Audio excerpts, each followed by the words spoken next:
Hello friends, ఈ గుడిలో ముసలి ద్వారా చనిపోయిన అబ్బాయిని 3 సంవత్సరాల తర్వాత తిరిగి అబ్బాయి ప్రాణాలతో తీసుకొచ్చారు. ఈ గుడి పేరే అవినాశి లింగేశ్వర టెంపుల్, తమిళనాడులో ఉంది. ఈ గుడి కాశీలోనిదని ఈ ఊరు ప్రజలు నమ్ముతున్నారు. ఎందుకంటే చాలా సంవత్సరాల క్రితం ఈ గుడి పక్కనే ఒక నది ఉంది. ఆ నదిలో ఒకరోజు ఒక చిన్న బాబు స్నానం చేస్తూ ఉండగా ఒక ముసలి వచ్చి ఆ బాబుని చంపి తినేసింది.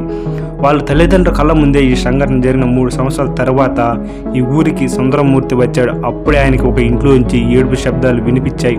ఇంటికి వెళ్తాడు. ఆ తల్లిదండ్రులు జరిగిందంతా ఏంటో చెప్తారు. ఇది విన్న సుందరమూర్తి వెంటనే అవినాశి లింగేశ్వర్ దగ్గరికి వెళ్ళి పాట పాడి శివుడి కోసం ప్రార్థన చేస్తాడు.